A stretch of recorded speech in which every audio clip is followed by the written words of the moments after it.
Hello everyone, welcome to free crash course for competitive exams held by VIRAT HINDUSTAN SANGHAM in association with Manifest IAS Bengaluru. This program is inspired by Dr. SWAMY and it is convened by Sri RAVISHANKAR sir, State Education Convener for VHS Karnataka branch and also the President of Good Neighbors India NGO.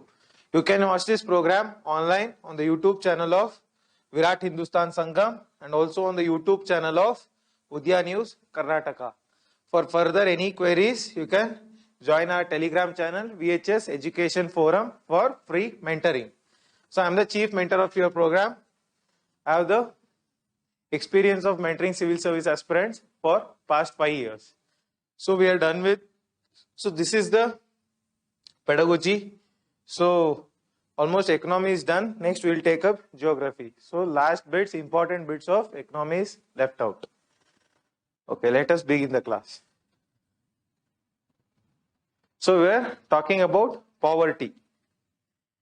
So poverty, I told you, in India, out of every 4 person, 1 person is poor, and India has the highest number of poor people in the world. So you have poverty indicators, multi-dimensional poverty index, right?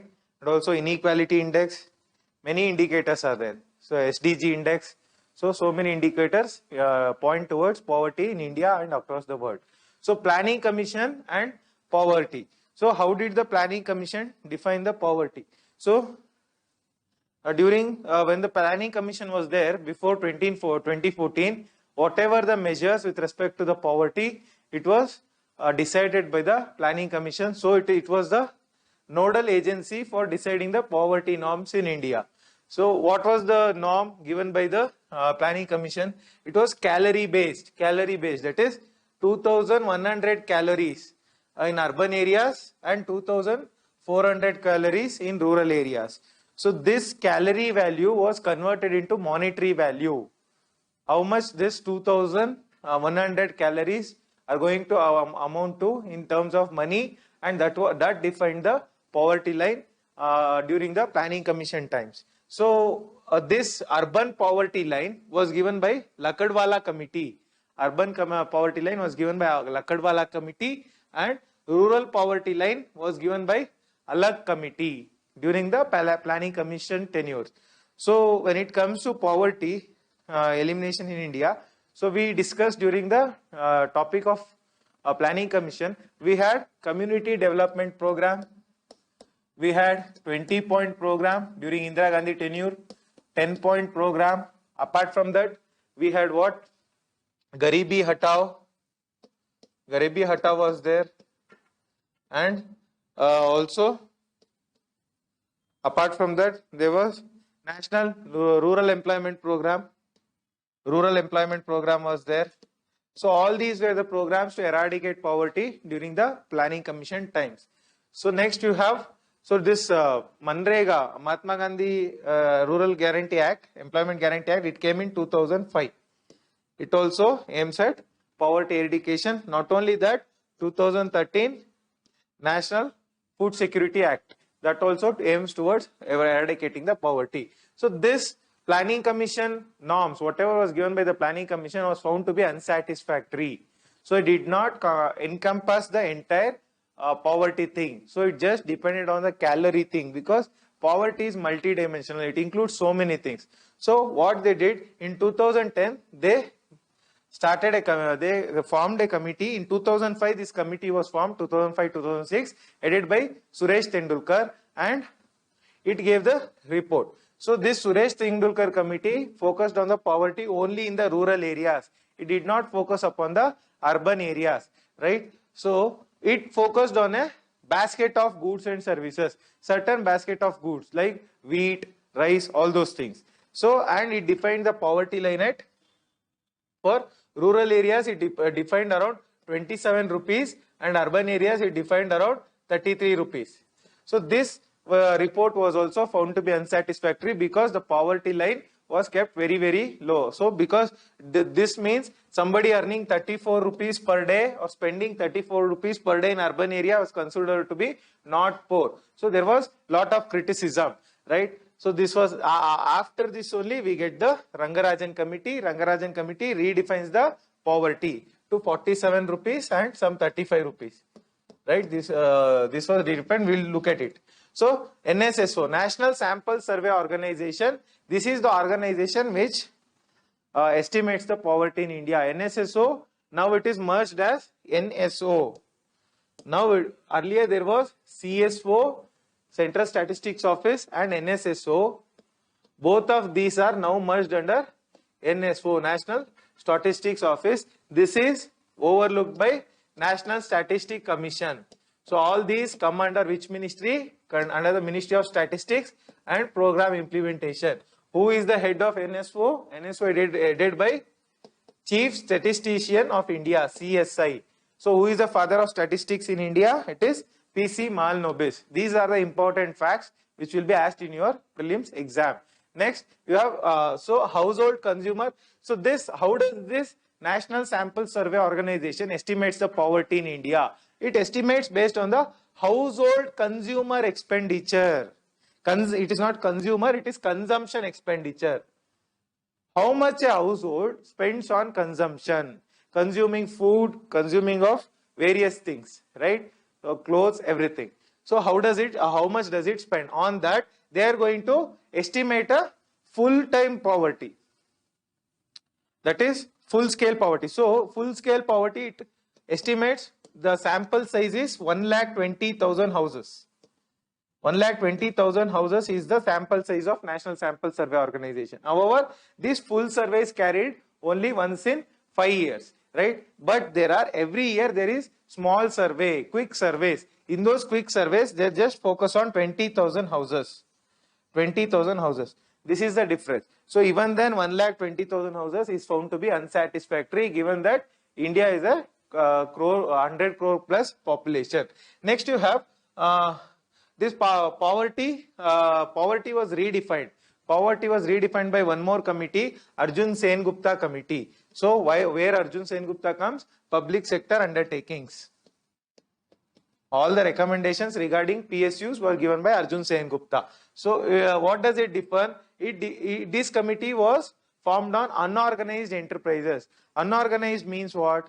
Which is not organized. Organized into a formal sector means those who are not registered with the government, those who are not recognized by the government, those who do not pay any taxes, right? Those who do not have any employee security, social security. All these are unorganized sector. For example, your gadi walas, dabba walas, and street side vendors, all these guys come under the unorganized sector. So this committee in 2007 gave a report saying that India, 77% people are poor.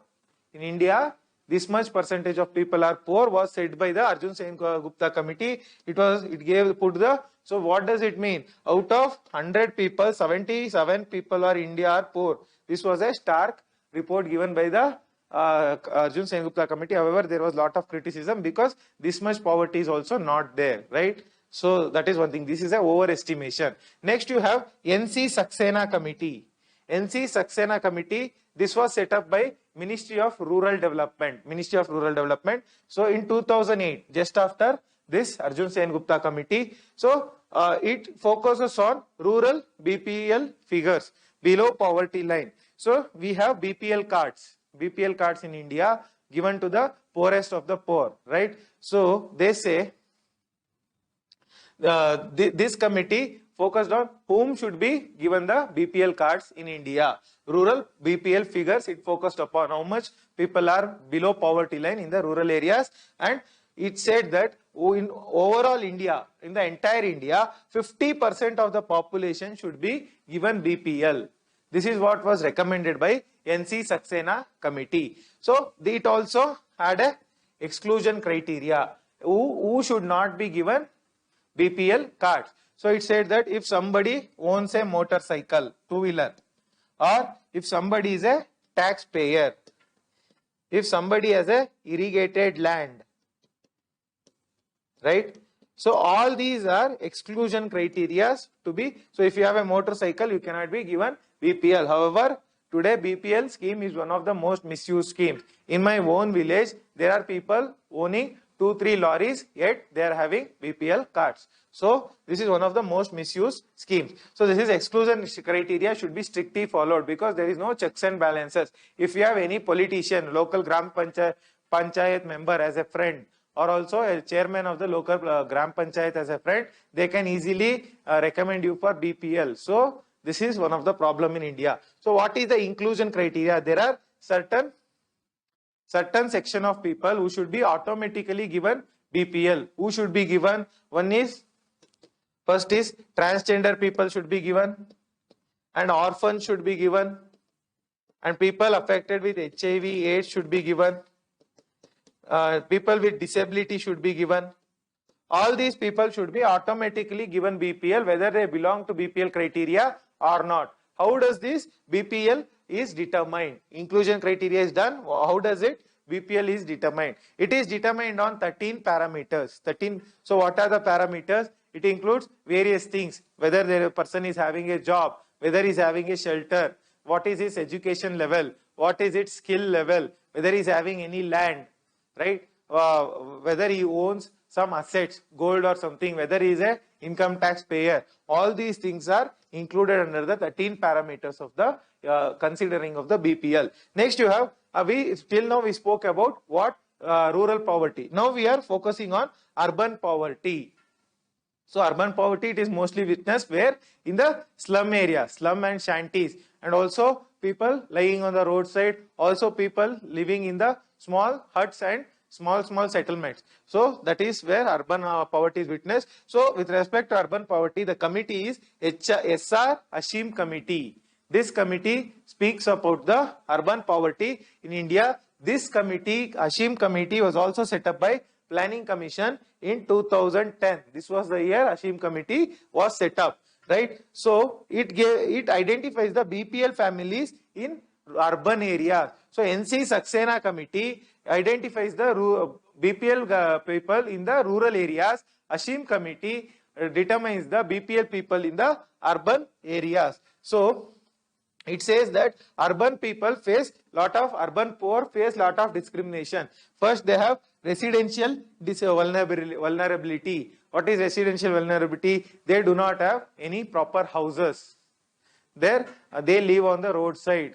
They do not have proper sanitation, no proper drinking water, right? So they are vulnerable to climate, harsh climate, right? All these are the residential vulnerabilities, and they live in juggi jopdis. So that is a resident. Next, occupation. What is occupation? Means they do not have any proper source of income. So they are engaged in menial work or temporary work, right? They are not educated enough to get formal employment. All these are the occupational vulnerability of the rural poor. Next, social vulnerability. When it comes to this is regarding gender vulnerability, caste vulnerability, age vulnerability. All these are the social vulnerabilities. How people are vulnerable? If we see women or transgender, lower caste people or young people, children or old age. All these come under the social vulnerabilities. Even the people with disabilities. All these come under the social vulnerabilities. Next you have Pranab Same committee. What does this committee speak about? So this committee was set up by Ministry of Housing and Urban Poverty Alleviation. So this earlier it was called as Urban Ministry. Now it is called as Ministry of Housing and Urban Poverty Alleviation. So poverty is ingrained in the ministry name itself. So this committee focused on the number of slums in the urban areas. So 2011 census defines a slum. So what is 2011 census gives a proper picture of slum in India. How many people are living in slum in India? So it says that according to the 2011, 93 million people are residing in slums in India. 93 billion people means how much? 9.3 crore people are residing in slums in India. So this is what the Pranab Sen committee said. So vast section of urban area people are residing in slums. So it also defines a slum. What is the definition of a slum? So this Pranab Sen committee says that a slum is a settlement of at least 20 households. So 20 households should be there, and there should be no proper roofing, roof over the head.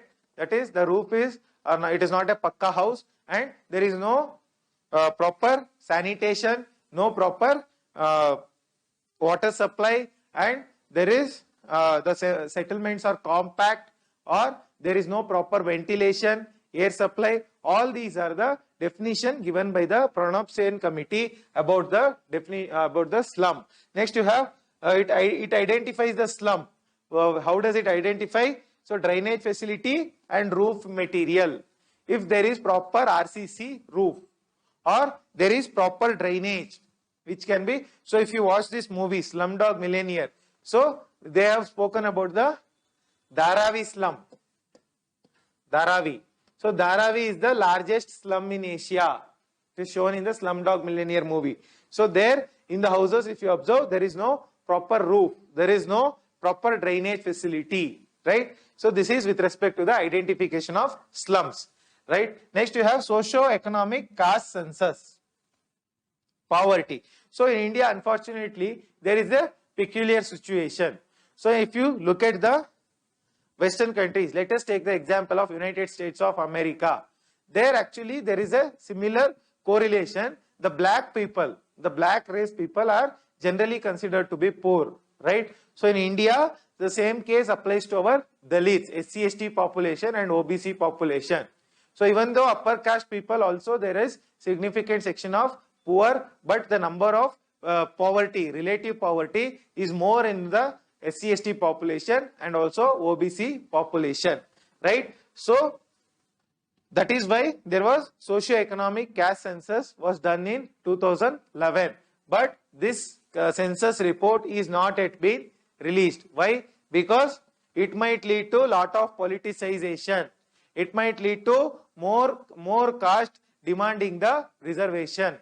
It might lead to various political turmoils, right? Because of which it has not yet been released, right? So this census was the first paperless census. This was the first digital census.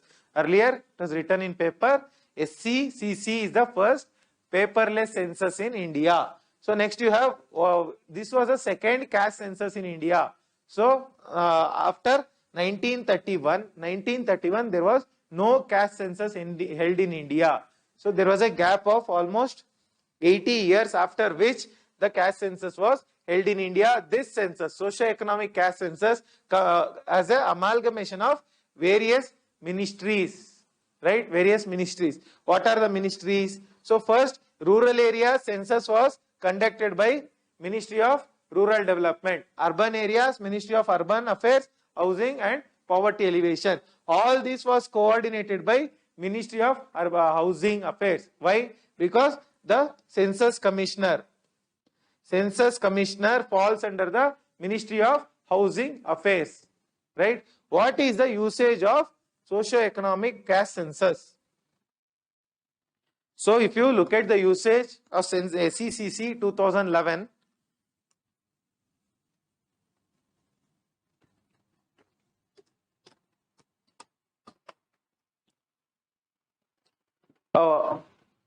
we can actually use the caste data to direct the schemes properly.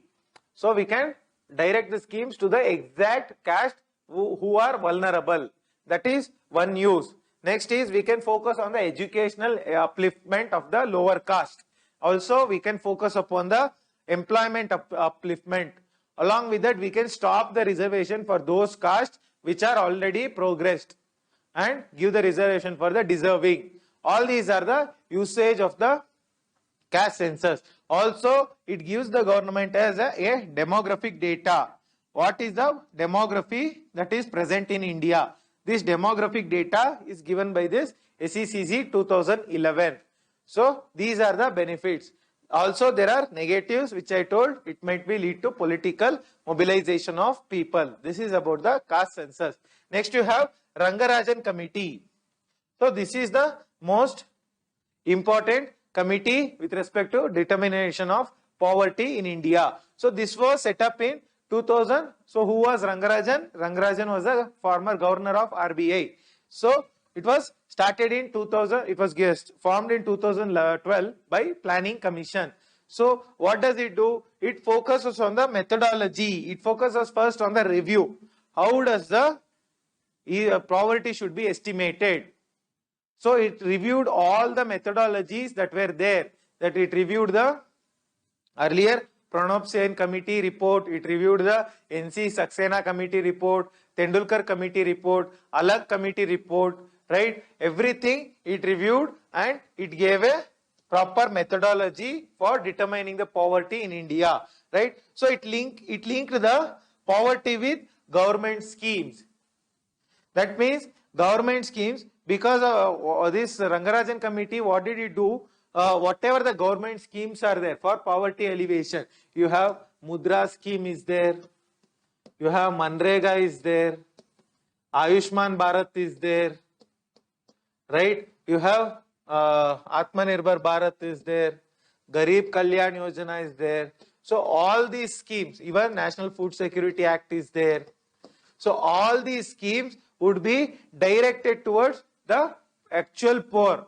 Antyodaya Anya Yojana, National Rural Livelihood Mission, Deen Dayal Antyodaya Yojana. All these schemes could be directed with the poverty in India. Poverty in India. Poverty could be linked to the scheme. How these schemes are benefiting the upliftment of poverty, or which section of the population should the schemes be directed.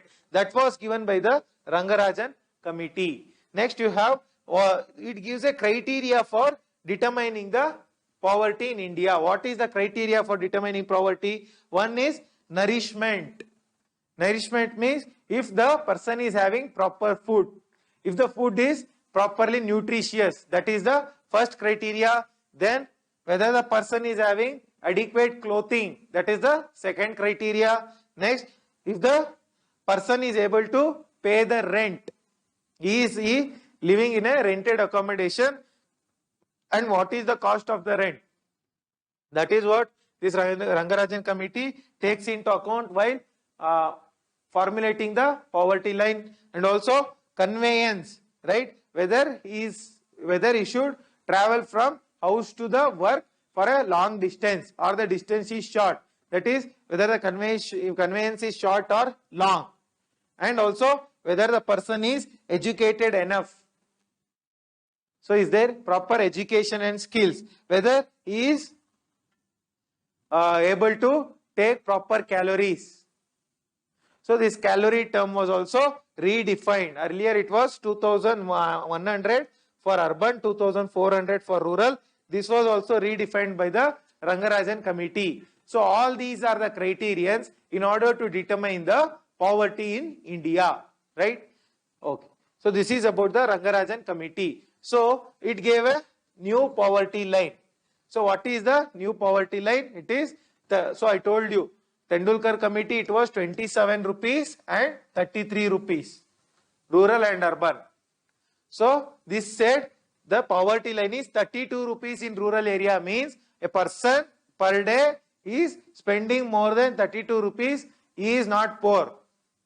That is with respect to rural areas. Urban area it is 47 rupees.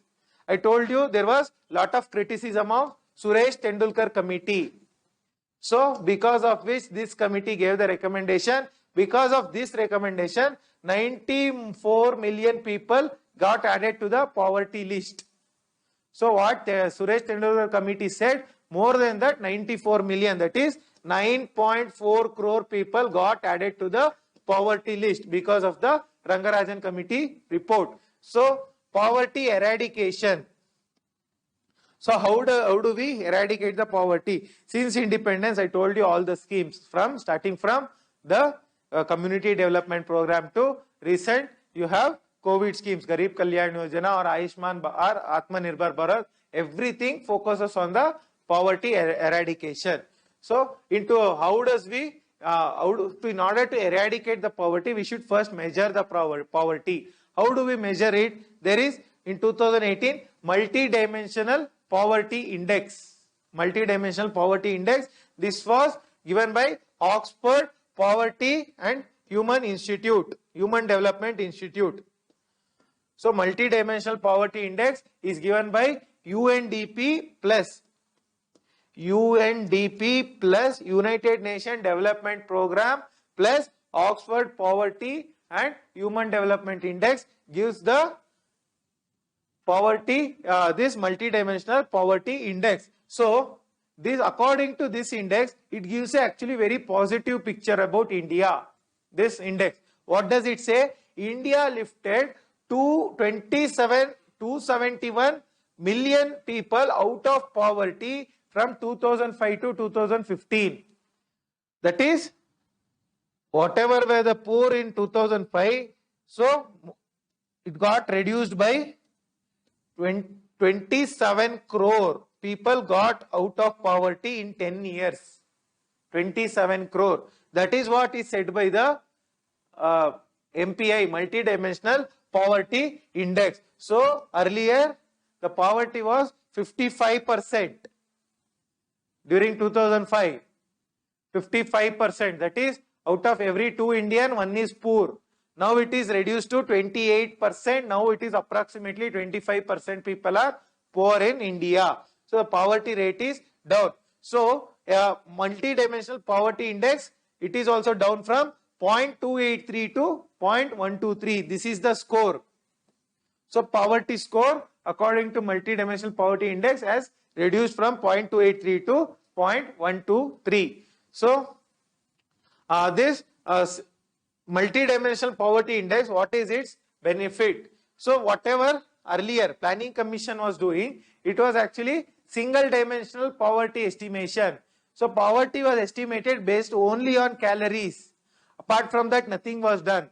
So now we are determining poverty on various things. 10 indicators are there. 10 indicators. We will discuss what are they. So this was started. This index was started in 2010. Who are there? I told you, UNDP and Oxford Poverty and Human Development Index. Right? So this replaced the, earlier there was one index called Human Poverty Index. It was replaced by Multidimensional Poverty Index. So what is this index? What does it include? It includes health, education and living standards. These are the 3 major indicators. Health, education, living standards. So under this, there are 3 dimensions, 10 indicators. What does under health include? One is mortality, child mortality and nutrition. Second, under education, you have enrollment is one. Second is literacy. Under living standard includes everything. It includes electricity connection, it includes assets, it includes vehicles, it includes housing. So total plus 2 indicators, totally 6 indicators are under this. So 3 dimensions, 10 indicators are measured under multidimensional poverty index. Very, very important. So this identifies, this index, there is a speciality of this index. It identifies the source of poverty. Where is poverty originating from? Is it because of health? Is it because of skill deficiency? Or is it because of education? Or is it because of intergenerational poverty? Or is it because of the government? Or is it because of the climate?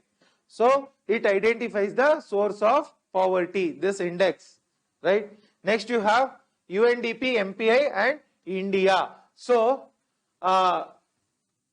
what is the performance of India with respect to multidimensional poverty index? So you have Jharkhand. Jharkhand has done a tremendous achievement.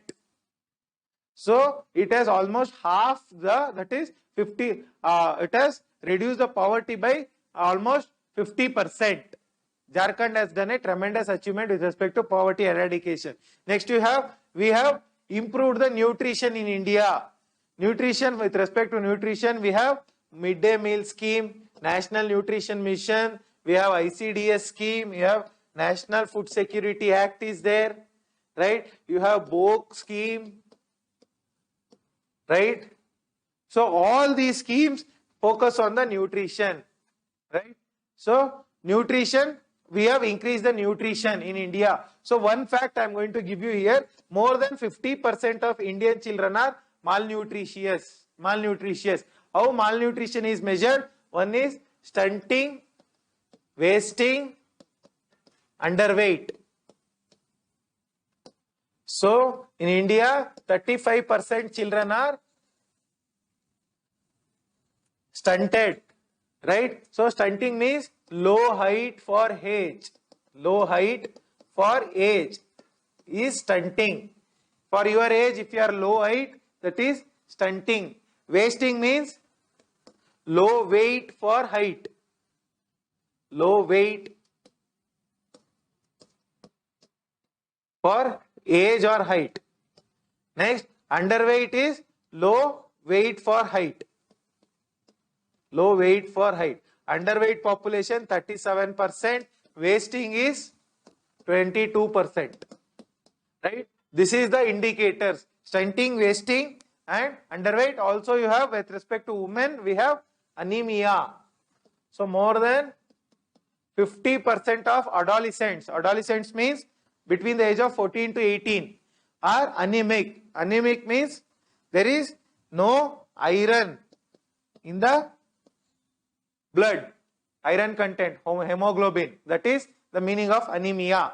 So that we have improved. Then child mortality. So child mortality, we have two things. One is infant mortality and child mortality. So infant mortality is from 0 to 1 year. If a child dies within 1 year, that is infant mortality. So today infant mortality in India is 27.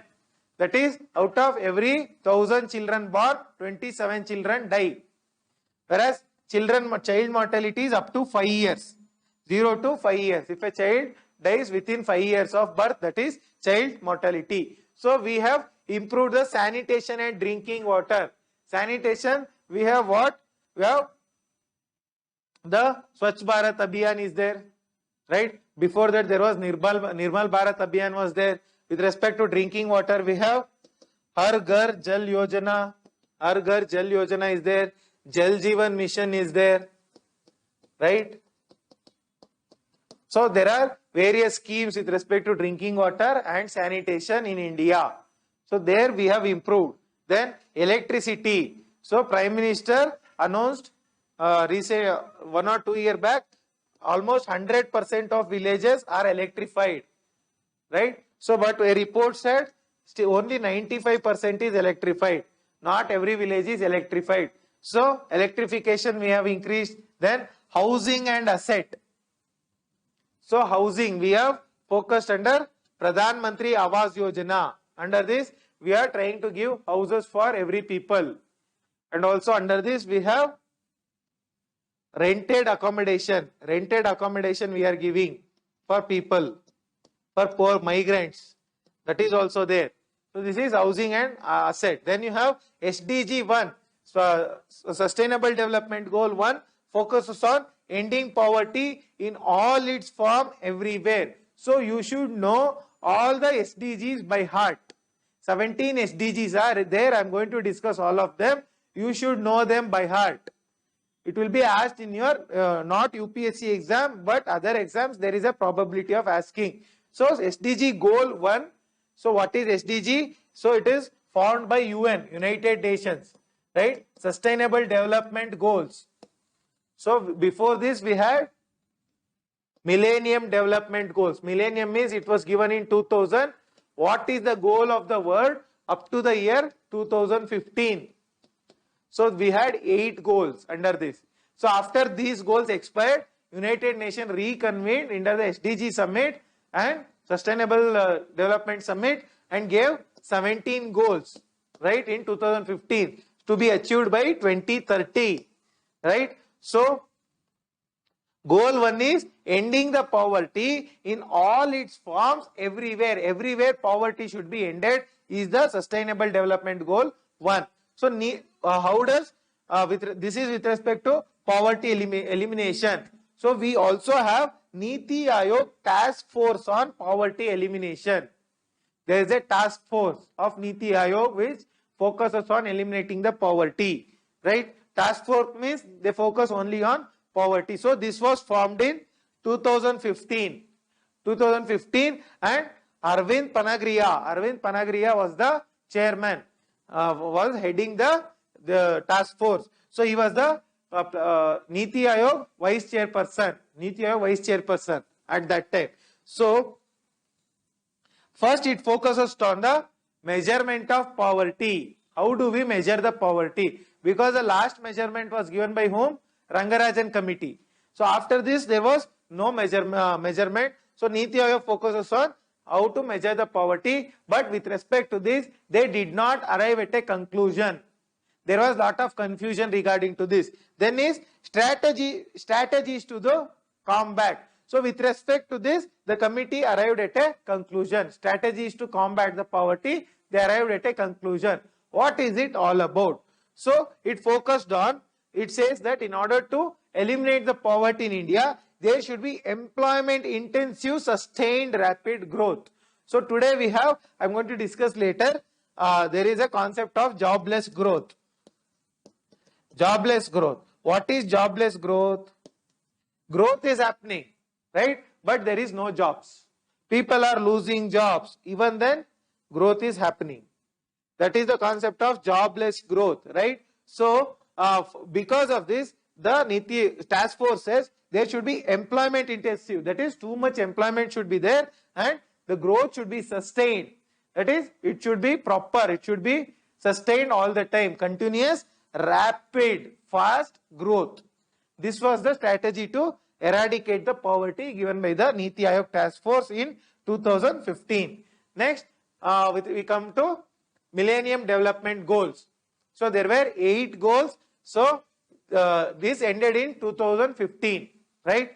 So this was given in the Millennium Summit. Millennium Summit held in the year 2000, right? So goal number 1 focused on the poverty eradication in the Millennium Development Goal. What is the goal 1? Eradicate extreme poverty and hunger. Extreme poverty, I told you, when there is absolute nothing for the person, there is nothing to consume.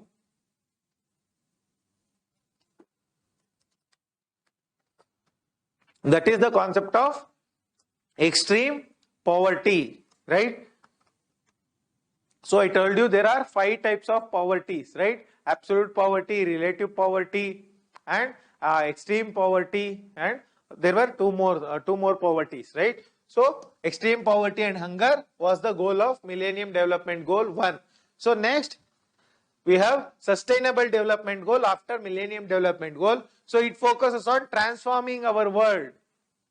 The official name of the Sustainable Development Goal is Transforming Our World 2030 Agenda for Sustainable Development. Transforming the world 2030 agenda, the goal for 2030 for sustainable development, that is continuous development. So sustainable development, this was the name. So UN SDG Summit, this was given in the UN SDG Summit 2015. Under 17 goals, there are 169 targets. Totally 169 targets are there. So what are these goals? First goal number 1 is no poverty. Goal number 1 focuses on no poverty. Then second goal focuses on zero hunger. First is poverty, second is hunger. See, in this goal, Millennium Development Goal, poverty and hunger was under one single goal, whereas Sustainable Development Goal, both are separate. First is poverty, second is zero hunger. Third goal focuses on good health and well-being, right? Focus on health. Next, fourth goal, quality education, right? Fifth goal focuses on gender equality, right? Then sixth goal focuses on clean water and sanitation, right? So this is with respect to this first column. First row is with respect to individual persons. Next you have societal. This is with respect to society. So you have affordable and clean energy. This is the seventh goal. Clean energy. Energy should be clean. What do you mean by clean energy? That is, which is not derived out of fossil fuel, renewable energy. that is clean energy. Then you have decent work and economic growth. There should be decent work for everyone. That is the goal number 8. Next you have goal number 9, industry, innovation and infrastructure. There should be growth of industry. There should be innovation in the, that is research and development should be there, and there should be proper infrastructure. That is the goal number 9. Next you have goal number 10, reduced inequalities. So there is lot of inequalities in the society which has to be reduced. That is goal number 10. Right? Then you have goal number 11, sustainable cities and communities. So if you look at the cities today, they are embroiled in so many problems, pollution, traffic, all those things. So it focuses on sustainable cities. Cities need to be green. There should be proper good communities, green communities. That is the goal number 11. Goal number 12, responsible consumption and production. So you should not consume excess. That is goal number 12. So this row focuses on societal goals. Societal goals. First row individual. Second row it is with respect to society. What should be the society? How should the society should be there in the world? Right. Third row. See, this row focuses on the entire earth.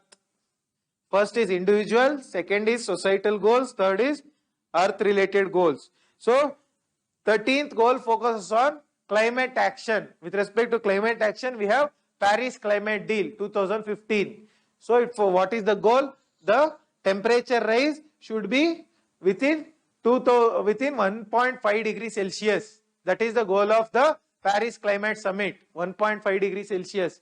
Next you have goal number 14, life below water. Life below water means aquatic ecosystem. Then 15th goal, life on land. That is with respect to various ecosystems, various biosphere. Right? Fauna, flora, deserts, tropical forests, Antarctica, all these things come under here. Next, goal number 16, peace, justice and strong institutions. Right? There should be world peace. What is happening in Ukraine is against the goal number 16. Peace, justice, there should be justice for all the people. That is Nyaya. And strong institutions, whatever the institutions, monetary institutions, government institutions should be strong. Next, partnership for the goals, goal number 17. That is, in order to achieve this 16 goals, we should partner. Governments at the international level should partner. State and central government should partner. Government and private sector should partner. Government and civil society should partner. Likewise, there should be partnership to achieve the goals. So this is the goal for sustainable development goals for the world 2030. Next, millennium development goals and sustainable development goals, similarities. What are the similarities? See, millennium development goals try to bring the world halfway. That is, if they focused on poverty, they aim to reduce the poverty by 50%. Whereas sustainable development goals aim to eradicate the poverty. That is, zero the poverty. So this is sustainable development goal is full goal, zero goal, right? To come towards zero. Then sustainable development goals is comprehensive, right? Millennium development goals only 8 goals. Here we have 17 goals. It discusses on various topics, various things. That is why it is a comprehensive goal. And it is inclusive. So inclusive means it is gender inclusive. It is poor people inclusive. It is climate inclusive. So it takes into account all the sectors of the earth. That is, this sustainable development goals are inclusive, right? So I also told hunger and poverty are divided under sustainable development goals, which were mixed into one goal in the Millennium Development Goal. There is division of hunger and poverty. Next you have funding. It focuses on funding. See, Millennium Development Goals, depended on what? They depended on aid. That is, one country giving money to other countries in order to achieve the goal. Whereas Sustainable Development Goals doesn't depend on aid. They depend on individual countries.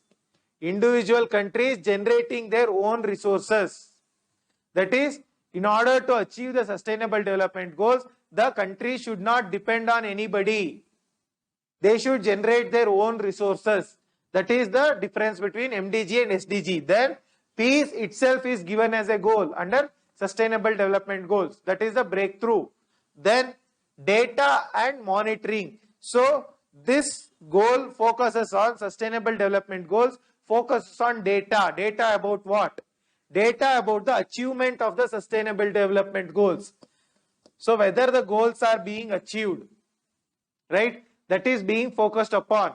Next, it focuses on monitoring. Monitoring means whether the goals are being achieved, whether the countries are taking absolute good measures to achieve the sustainable development goals, right? So that is measured. That is measured under the sustainable development goals, right? There is a proper mechanism for monitoring, right? So for that we have a committee, right? We will look at the committee, right? Next you have, earlier there was focus on education in Millennium Development Goals, but the focus was on increasing the number of educated people, increasing the numbers, high number of people. However, now the goal is on quality education, not only the number.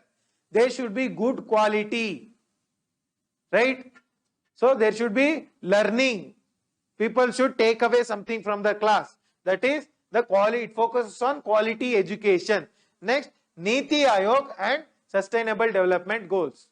What is the relationship? See, Sustainable Development Goals are given by United Nations. Who will implement the Sustainable Development Goals in India? It is the Niti Aayog. It acts as a coordinator, right? Niti Aayog. So what does it do? There is a national indicator. So there is two indices. One is SDG India Index. One is SDG India Index is there, given by Niti Aayog, under which countries are, states are divided into achievers, performers, front runners, so many, 4 categories, right?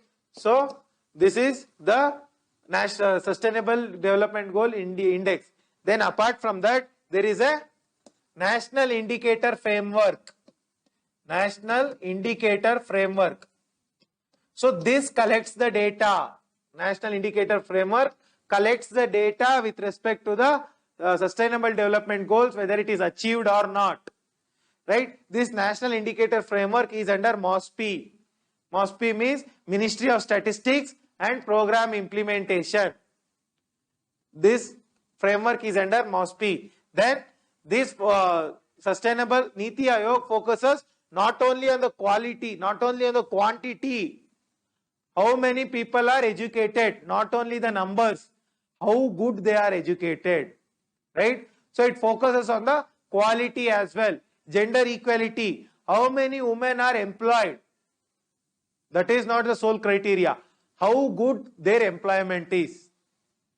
So it focuses on both quality and quantity, right? So it focuses on, also focuses on proactive approach. Proactive approach means what? Government should itself take the initiative. They should not depend on anybody in order to achieve the sustainable development goals, right? Self-motivation, not dependent on anybody. So what are the measures of Niti Aayog with respect to the sustainable development goals? So first is the centrally sponsored schemes were divided. So what is centrally sponsored scheme? So there are three types of scheme. One is central sector scheme. Central sector scheme. Next you have central sponsored scheme. So what is the difference between sector and sponsored? Sector scheme, completely central government funds. Central government funds completely. Central sector scheme. Sponsored scheme, central government just sponsors. That is, there is division of revenue. If 60% is given by the central government, 40% will be given by the state government, or there is revenue sharing in the schemes, right? All these Manrega, all these things, right? This is the concept of central sector schemes and central sponsored schemes, right?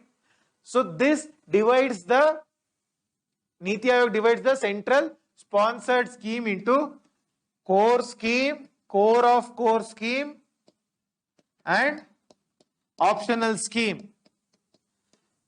Means core of core are the most important schemes, right? So this was actually formulated by Niti Aayog committee, one committee headed by this Andhra Pradesh Chief Minister was there, Chandrababu Naidu.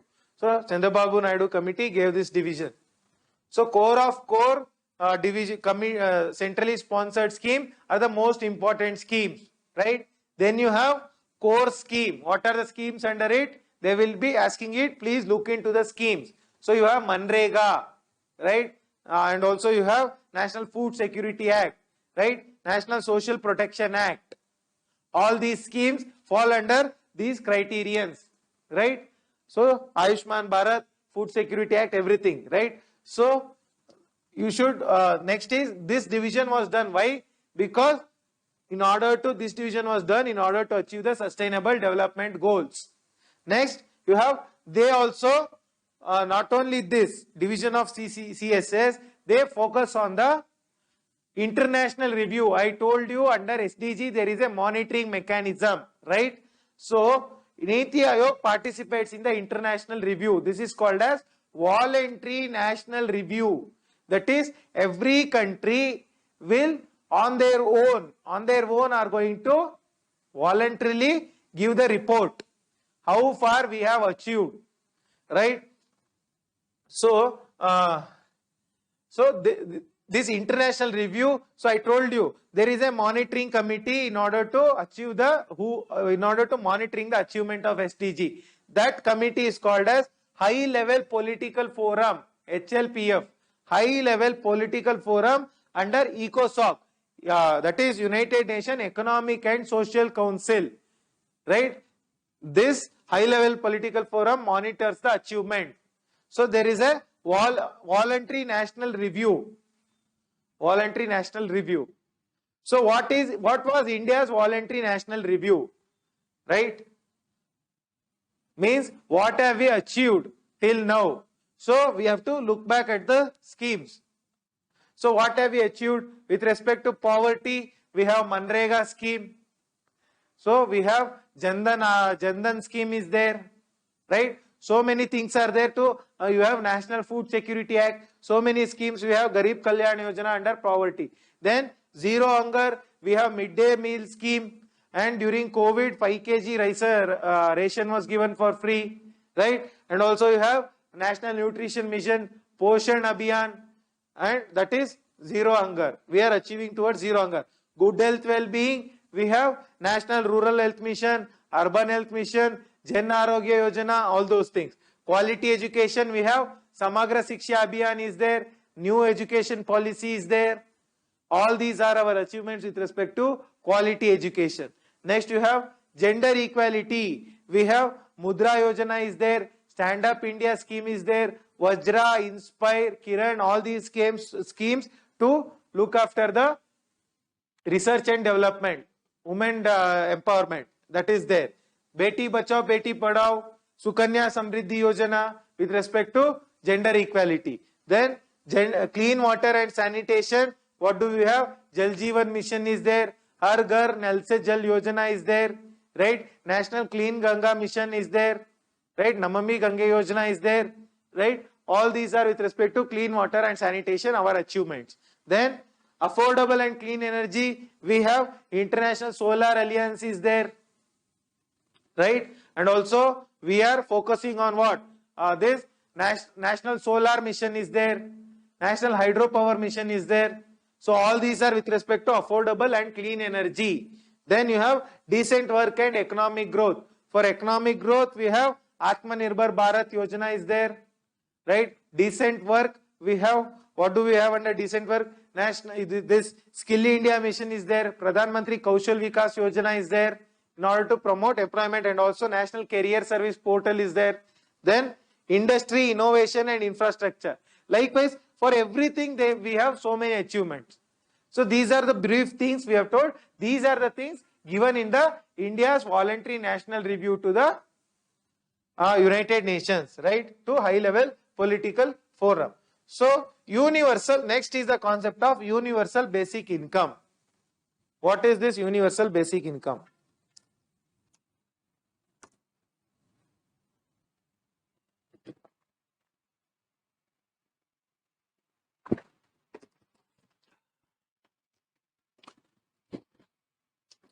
See, this universal basic income means, universal means for everyone. Basic means minimum income. Minimum income means what? Every person, rich or poor, right, high caste or lower caste, men or women, all the person in India should be given some amount every month. That is the concept of universal basic income. So even Mukesh Ambani will receive this amount, even we will receive this amount, even the poorest of the poor will also receive this amount. That is the concept of universal basic income. Why there should be universal basic income? What is the necessity? See, one is people are losing jobs, right, because of new technology, artificial intelligence, automation, capital intensive industry, technology intensive industry. There is not many employment, because of which people are losing employment. So whoever has lost the employment, they should have some employment security. So if we give universal basic income or UBI, these people will have some security. That is the concept of universal basic income. So why we should give, right? And also not only that, so we have multiple schemes. State government has a number of schemes, central government has so many number of schemes, right? So, but not many people are aware of these schemes, right? So not many have enrolled on these schemes, right? So we have PDS scheme is there, we have ICDS, right? So we have primary health care, so Jan Arogya Yojana, everything is there. Then insurance scheme is there, Jeevan Bima Yojana, right? This Shram Yogi Mandan Yojana, so many schemes are there, PM Kisan. So what happens, because of this multiplicity of the schemes, there is not much efficiency. Instead of that, Economic Survey 2017, what does it say? Remove all the schemes, or let the schemes be there, we will give extra income. We will give some, we will put money into every Indian's account. Let them buy whatever they want. Even if they want to buy ration, let them buy. If they want to buy medicines, let them buy. If they want to pay rent, let them buy. Let them pay the rent. So that is the concept of universal basic income, why it should be there. What are the positives? One is transparency. Means what? See, under this PDS system, if 100 rupees is given to the PDS system, only by the time it reaches to the public, lot of corruption, many ration is diverted, so very less go to the public. So Rajiv Gandhi had once told, if government gives 1 rupee to poor's benefit, only 15 paisa reaches them.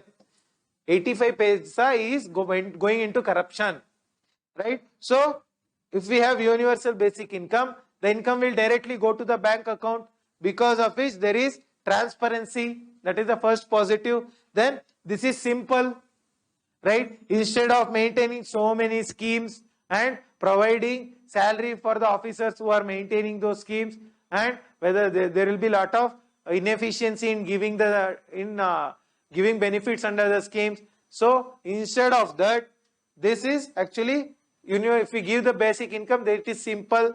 Then you have efficiency.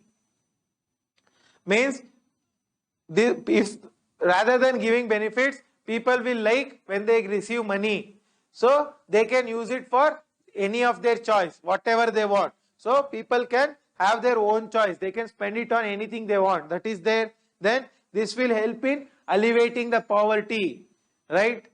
taking the people out of the poverty that is there, then it will increase the demand in the society. Because of universal basic income, what happens? There will be increased demand, right? Every person will have some income in their bank account given by the government. They are going to spend on so many things which will increase the demand. So this contributes to economic growth, right? So this is the positives. What are the negatives? See, what is the benefit if we give the same income to Mukesh Ambani as well as some poor people? So that is one thing, right? Then it is, this should supplement it, not complement. So means what? Once the government gives the universal basic income, it aims to stop every other scheme. So what will happen? The benefits the people are getting under other schemes, right? PDS, various schemes, that will stop. That will stop. So, and even public government hospitals will stop functioning. So it will lead to lot of problems, right? So that is there. Then remote areas. So even if you give the money, what is the benefit if you have 1 crore rupees on Mars? Similarly, there are remote areas in India, tribal villages. So there, if PDS system is there, it is of some benefit. What is the point of giving money to the tribals, right? There is no benefit. Next, moral hazard. Moral hazard means if you give money to the people, they will stop working. They will simply receive the money. So it will lead to moral hazard. Those who are willing to work, they will also not work. And also gender inequality. If we give the money to the male, he will spend on alcohol, right? All the money will be wasted. So he will beat his wife, take her money also and spend it on alcohol. That is the negative of universal basic income. Next you have basic income in India. This was experimented actually. This universal basic income was experimented in India. So in 2011, SEWA,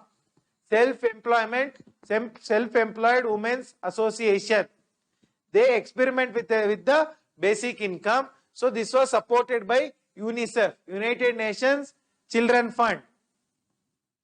So what was the positive result? So because of this UBI given to SEWA, this experiment, educational indicators increased, health increased, right?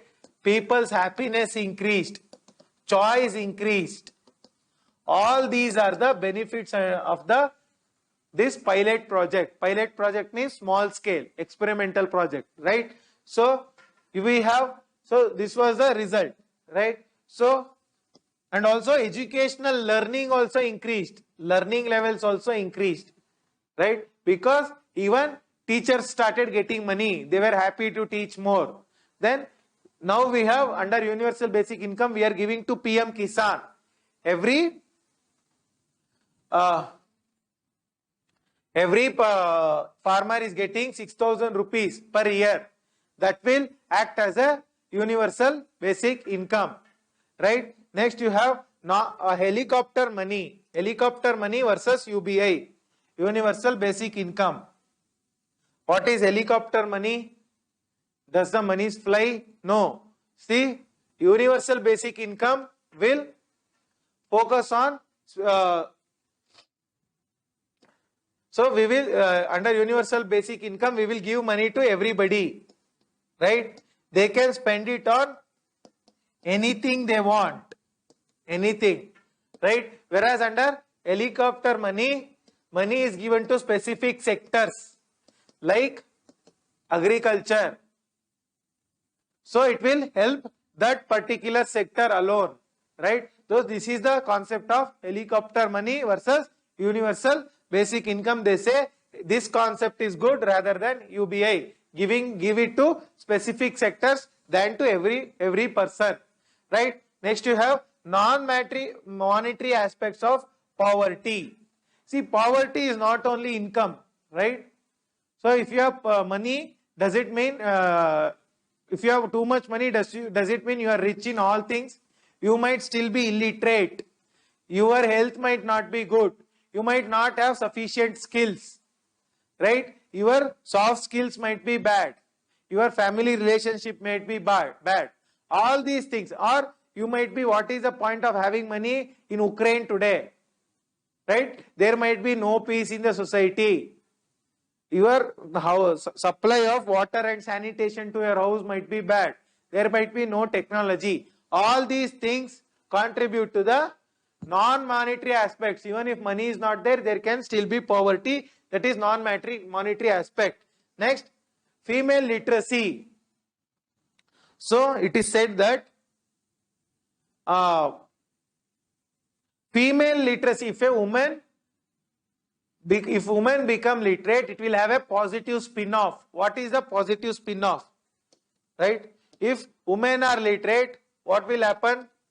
They will first, they delay the marriage. Right? That is one thing. Second is, they will educate their children. Right? They will start earning income. Right? So, they will take proper nutrition. They will have social security.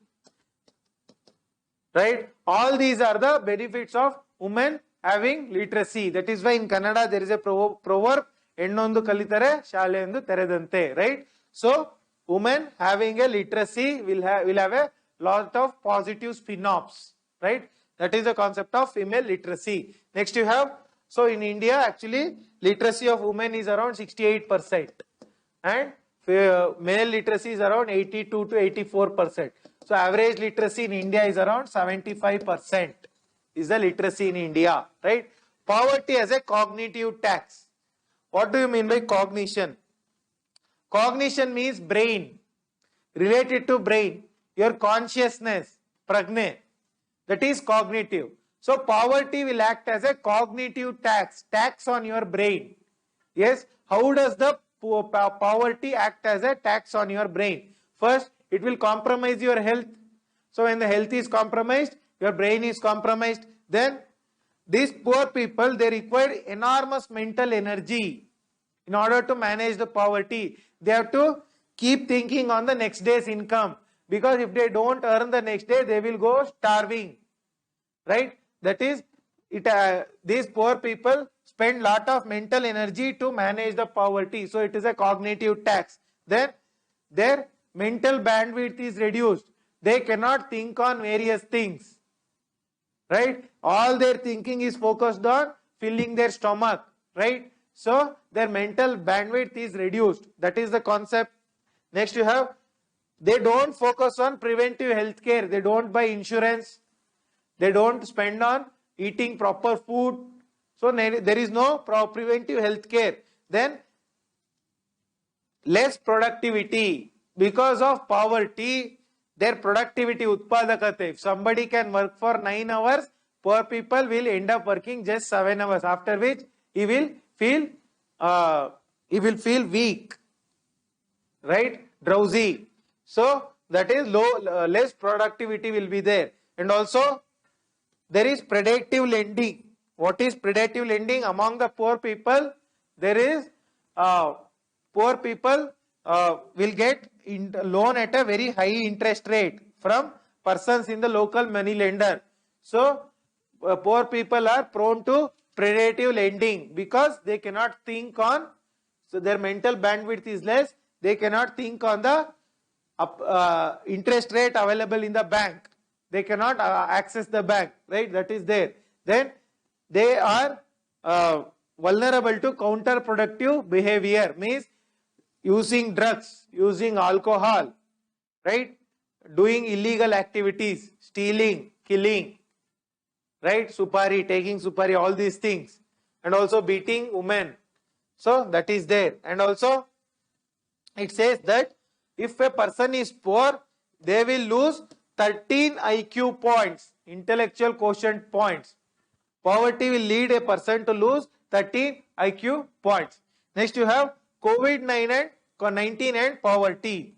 What was the impact? See, millions of poor people we know during the first wave and second wave lost their jobs. Right? So there was loss of jobs, people migrating from one state to another state. UP, BR people started migrating back. Then there was no food. So here what happened for this giving jobs, this Manrega scheme was increased. So the number of days, working days was increased up to 180 days, if I am not wrong, right? That is there. Then for providing food, 5 kg of wheat or rice was given for free with 1 kg of pulses, right? Then women, what was the women faced a lot of, so they faced domestic violence at home. Their burden in the home increased, Then what else? So women who stopped going to school, they did not rejoin the school. They lost the employment. They could not rejoin. All these are the COVID-19 impact on the various sectors. Then what are the measures? Pradhan Mantri Garib Kalyan Yojana. This was one measure. So then under this 1.7 lakh crore was spent in order to revive the economy. Where did this money go? So it was spent into various sectors. So cash transfer was done. Whom did the cash transfer go to? One, it goes to women. BPL women got 500 rupees. Old age person for 3 months. Old age people got 1000 rupees. Right? Not only that, food was given, I told you, food was given. And LPG was given for 3 months free of cost for 8 crore people. 8 crore people, LPG was given free of cost. Right? These are the measures to alleviate poverty during COVID-19. Then you have the concept of World Poverty Clock, not very important. They measure the poverty. So it's a NGO given by the NGO called World Data Labs. World Data Lab NGO gives this World Poverty Clock. They are going to measure the poverty, how poverty is changing in various forms, right? So this is the concept of poverty which ends here. Next, you have how to measure the poverty recent. So when you are measuring the poverty in recent times, we have these people, Abhijit Banerjee, who are Nobel Prize winners. Abhijit Banerjee, who else? Esther Duflo, not Buffalo, Esther Duflo, and Michael Kremer.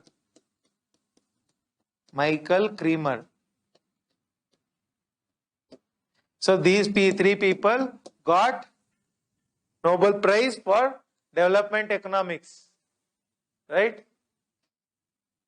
So what is the development economics?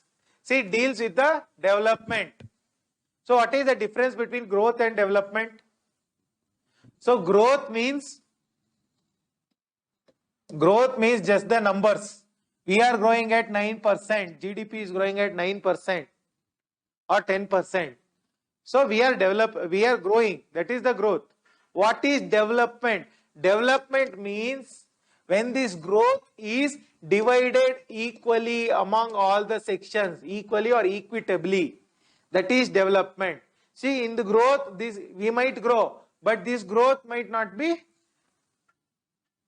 beneficial for all the sections, right? Only concentrated to few sections. So when this growth is spread across all the sections equitably, then it is development.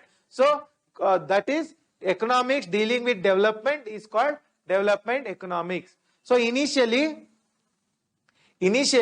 post independence, we focused on what? Efficient allocation of resources. Planning Commission focused on what? There are resources. How should we plan? We should plan to how to allocate the resources among the various sections. Should we give it to agriculture? Should we give it to industry? So this is the efficient allocation of resources was focused in the development economics in the initial times. Later on, what happened? It focused on growth with distribution. We will grow. In that growth, we will tax the people, and out of the tax revenue, we are going to distribute among all the sections. That is the later concept. later concept of development economics. So in this development economics, certain criteria are there. It focuses on the poor people. That is the first criteria. It focuses on efficiency. Efficiency means what? See, giving, for example, we have what? This microfinance institutions. I have discussed this. Under NABARD, Mudra Yojana is there. Mudra Yojana acts as a, Mudra Bank acts as a refinancing agency to microfinance institutions, right? So,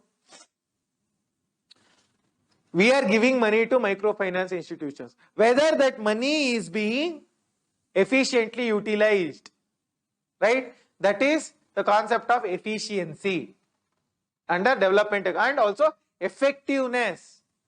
Whether the money spent or given under microfinance institution, is it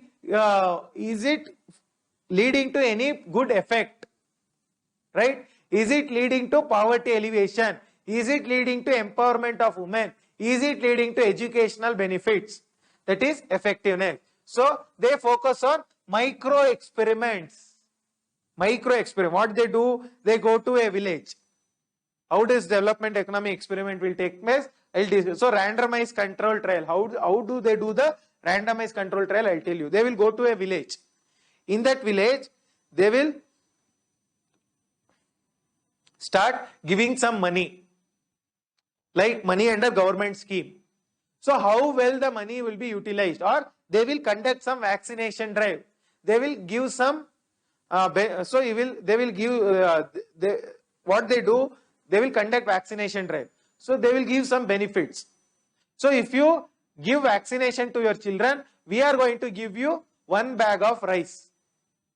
So this kind of experiments will be done and the data will be collected. So just vaccinating, they will just conducting a vaccination camp versus just conducting a camp versus conducting a camp with giving rice. So which will have more success rate? This one. So these kind of experiments will be done, and because small areas, they will do the experiments and give the results, suggestions for the entire country. That is development economics. So it also includes behavioral economics. What is behavioral economics? So there is this concept of nudge theory. What is nudge theory? Nudging people, pushing people means what? See, you have, let's say, so this deals with human behavior, behavioral economics. So you have one product at 90 rupees, right? Another same product, different company. It is 100 rupees, but 10% discount, 90 rupees. So which will be you be attracted to? You will be attracted to this, right? Discounted. That is why all these companies give discount. So this is behavioral economics, human behavior. I will give you one more example. You book your tickets on Book My Show. Automatically there is a tick. Give 2 rupees for orphans. So if you have to deliberately press the tick, you will not press it.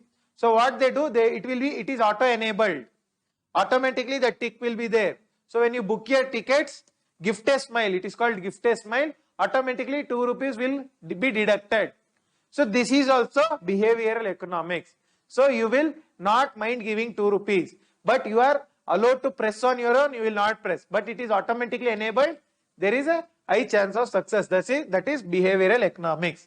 So next you have randomized control trials. I told you, these people, Esther the fellow, Abhijit Banerjee, Michael Kramer, who got Nobel Prize in Economics, they conducted this. Randomized means what?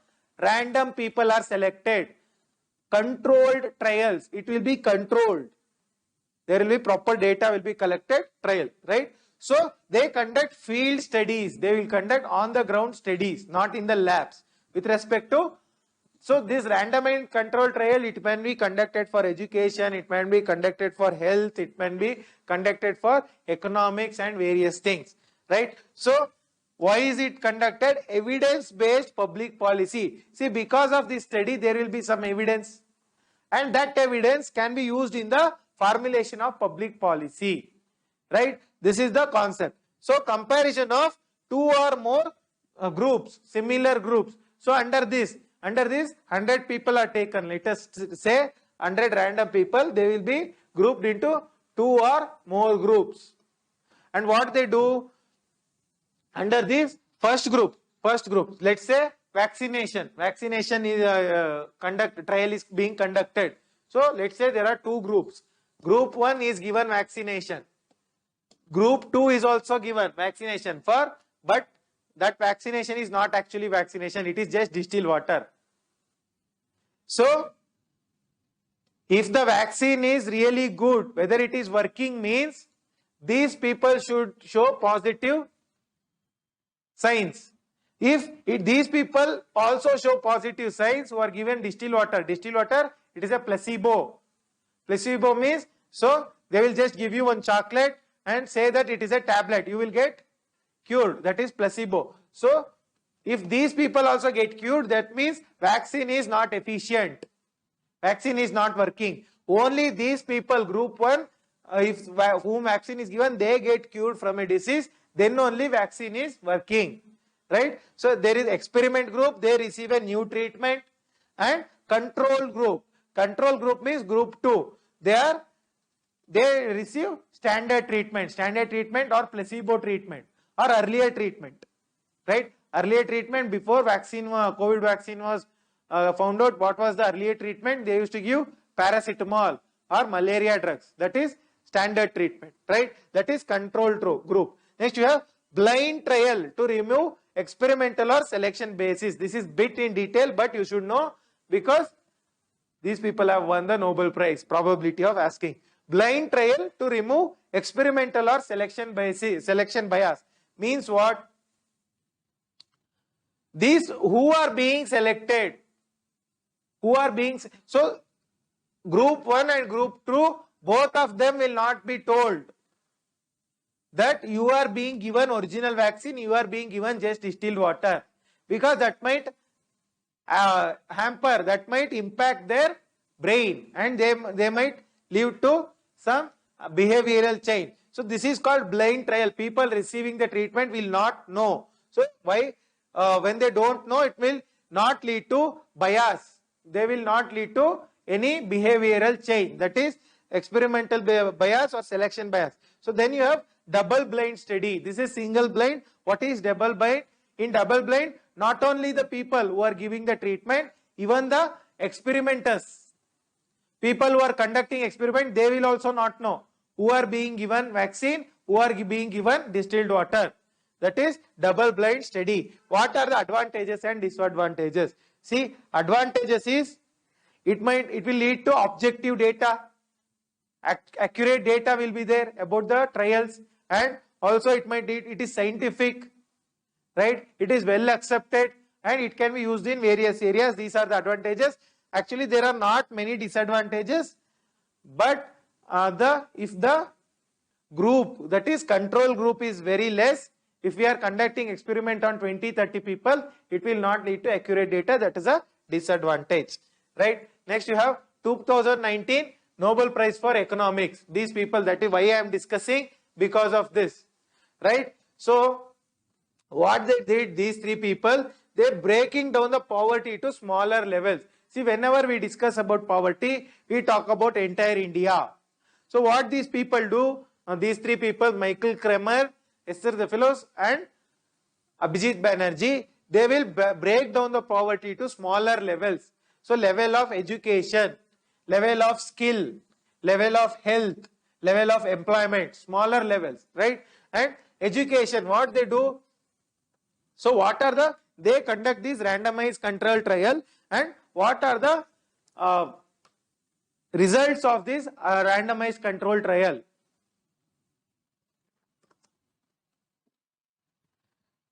So they will conduct the experiment in education. What is the experiment? So they target the weaker persons. So that is weaker pupil means people who do not have good caliber to learn. Weak students, right? Poor learning students, if they are given sufficient attention. See, if they are given, let's say you study well, we will give you 100 rupees every month. So then the education level increased. Then even teacher, so lot of government schools do not have teachers, or teachers even if they are there, they are absent. So what they do, teachers are given money. So then teacher presence increased. This is one form of trial. Then health. They conducted health with respect to trials with respect to health. What is the trial? Deworming. So deworming tablets were deworming medicine was given, albendazole. But earlier people did not accept. But with the deworming, if they give some chocolate, people started accepting. Even mobile vaccination clinics was, that is vaccination, if it is at the taluk level, people did not go and get vaccinated.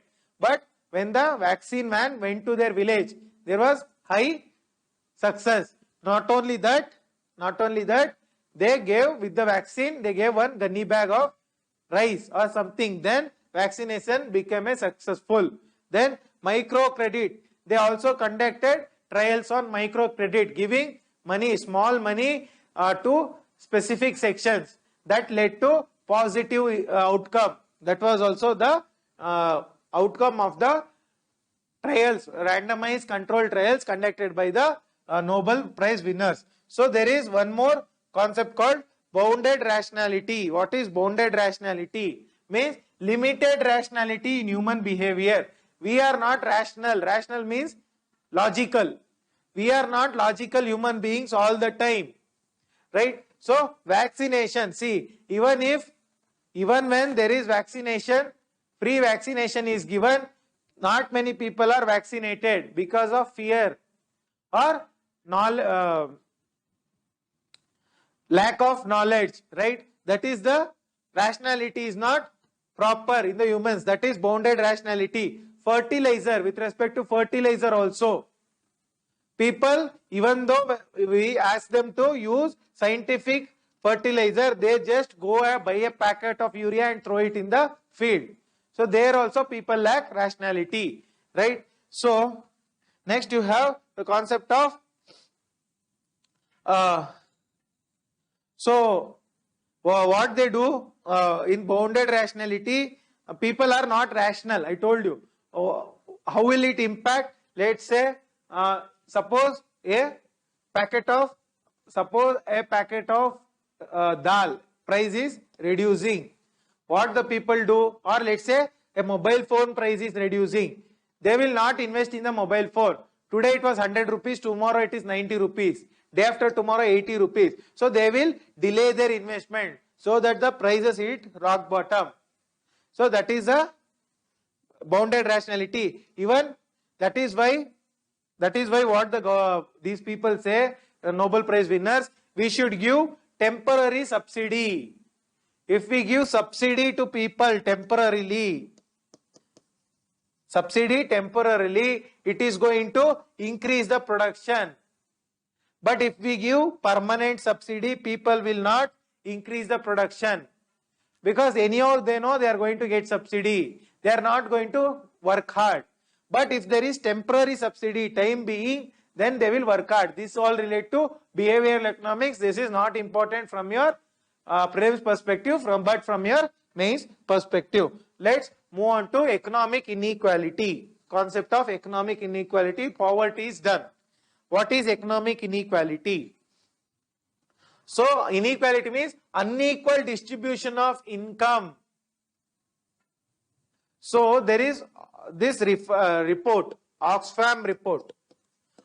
This report says 1% of the rich people own 43% of the wealth in the world. 1%, top 1%, 43%. And top 8 rich people own wealth more than bottom 50% of the world population. This is the inequality given by the Oxfam report, inequality report, right? So, unequal distribution of income. Not only income, income is wage, payment. Not only that, unequal distribution of wealth. Wealth is different from income. Wealth might be inherited from your parents or grandparents. Income, what you earn. There, inequality is there. So, income inequality is between male and female, less educated and more educated. So, there are various things. People who know English and those who don't know English, everywhere there is unequal distribution of income. Wealth, there is inequality. Opportunity, there is inequality. So, urban people will have more opportunity compared to rural people. Urban educated have more opportunity compared to rural educated. So, there is inequality in opportunity. Not only inequality in these things, but in consumption also. Women consume less compared to men, right? Poor consume less compared to rich, right? Rural population consume less compared to urban population. All these are the different types of inequality. So, how inequality is linked to poverty?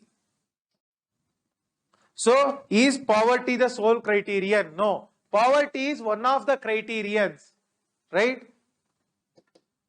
Poverty might lead to inequality, but inequality is not only be dependent on poverty, because see this you consider the example of Saudi Arabia. There is very less poverty, but still there is inequality between men and women, right? So poverty may not be the sole criteria for determining inequality, but one of the criterions, right? So that is the difference between inequality and poverty. What are the effects of inequality? One is it compromises our fundamental rights. It compromises our human rights. It leads to unequal access of resources. So people who are more equal gather all the resources. People who are less equal are not getting all the resources, right? So these are the effects. Not only this, and inequality leads to people who are rich, they go to good school, good education. Poor government school, not very good education, right? All these are the effects of the inequality in the society, right? And rich people who are more equal live in good houses. Rich live, poor live in slums. All these are the inequalities. What are the measures of inequality? This concept is very, very important. Inequality is measured by one index called Gini coefficient. Gini coefficient. What is Gini coefficient? It measures inequality between a score between 0 and 1. So what is 0 and 1? If Gini coefficient of a country is 1, means the country is highly unequal. All the wealth in that country is concentrated in one person, right? If the Gini coefficient is 0, means what? Wealth is equally distributed among the all. So lesser the Gini coefficient, more the equality. Higher the Gini coefficient, less the equality. This number you will get confused, whether 1 is more equal or lesser, no equality. So 1 is no equality, 0 is absolute equality, right? This is the concept of Gini coefficient. So with respect to Gini coefficient, OECD countries have the score of Organization of Economic Cooperation and Development. Those are the advanced countries of the world.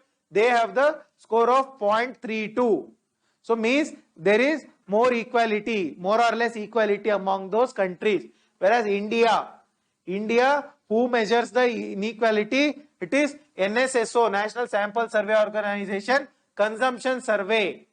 This survey manages the consumption inequality, whether the persons are consuming food, health, education, electricity, right, and clothing. All these are insurance, all these things. So this consumption inequality is measured by National Sample Survey Organization under its consumption survey, right? So it says that according to the consumption, the inequality in the urban areas is 0.38, 0.38, and only consumption inequality, not poverty and other inequalities. So urban areas are more unequal compared to rural areas where inequality is 0.29, right? So this is the concept of inequality. So also we have India Human Development Survey Report. India Human Development Survey Report. It says that in India the inequality is 0.55. India Human Development Survey Report. It says inequality in India is 0.55. Means what? We are 0.55. We are more unequal society. So India is suffering from middle income trap. Means people in the middle income are not graduating into upper income, not falling into lower income. They are in the middle income trap. So why also middle income trap majorly means maximum production. Maximum production. It might be of mobile phones, food, goods, anything produced in the society is produced for the top 10% of the society. Top 10% we are producing all the goods. Rest of the population we are not bothered. Right? That is the concept of middle income trap in India. Right? So production is meant only for the top 10%. Then we have Lorenz curve. So I have been telling various curves, Laffer curve, Kuznets curve. So Lorenz curve is also one of the important curves. It measures inequality. Gini coefficient put in the graph form is Lorenz curve. What is Lorenz curve? How it will be? So it is something like this. So you have income on this side, income.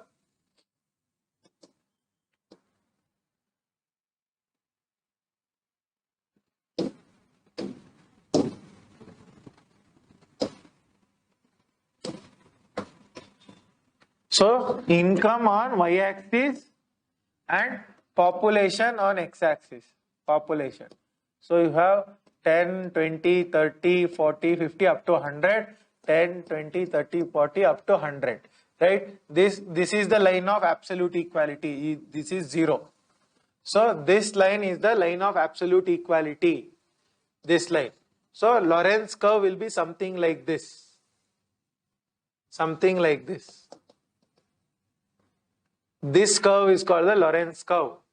So this is the line of absolute equality. The line which goes through the middle is called the line of absolute equality. This line. This line is the line of absolute inequality. So if the curve is towards here, so there is more inequality. If the curve is more here, it is there is equality. So the curve, if this curve is more towards this side, there is more equality. If it is more towards this side, there is more inequality, right? So Lorenz curve. So Gini. So area between the line of perfect equality and Lorenz curve. What is the Gini score? Between this line and this is the Lorenz curve. This gap, this area measures the Gini coefficient. Gini coefficient, right? So area between and also Lorenz curve, area between perfect equality and inequality. So this is the area between perfect equality and inequality. This is from 0 up to 1. Gini coefficient comes under here, right? So this is the concept of Gini coefficient and Lorenz curve. Clear? Okay. Very important from your exam perspective. Next you have measures of inequality. There is one more index, Ahluwalia Chancery Index. Chancery Index. Chenery Index. Ahluwalia Chenery Index. Who is this? Ahluwalia. It is former vice chairperson of the Planning Commission, Montek Singh Ahluwalia. Montek Singh Ahluwalia is and Chenery Welfare Index. It measures the inequality. So it says that we are growing, we as a country are growing, but there is no distribution. The resources are not getting distributed. So the growth is concentrated only in the upper section. Means what? Rich are getting richer, poor are getting poorer, poor getting poorer. So growth is not distributed. This is what the Ahluwalia-Chernary Index says. So how impact? What does it measure? If there is growth, let's say there are 4 groups. Like this is women group, this is old age group, right? This is transgender group, right? This is disability group. So if there is growth, how each of these group is impacted is measured by Ahluwalia-Chernary Welfare Index. This is with respect to that index, sufficient. Next you have Kuznets curve. Kuznets curve. What is this Kuznets curves? Or it is Kuznets curve. Z is silent, I don't know. So it measures development and inequality. So what does it say? It measures development versus inequality. So if the development is on y-axis, development, x-axis there is inequality. So it says that inequality, one second. So it is actually, so this is inequality, this is development. One second. Development, inequality. So it says that this Kuznets curve says that inequality initially increases when the development, when we develop as a country, inequality first it increases, later on it decreases. Why? See, we are developing, we as a country are developing. So first what happens? The rich will get richer. So when the rich get more richer, poor will be there at their same level. So the inequality increases. Rich are getting richer, poor are at the same level, inequality increases. Later on, rich will invest in the society. Rich will invest. When they invest in the society, it will lead to more employment. Poor will get employment. So they will also move upper. So later on, inequality decreases. Did you get the concept?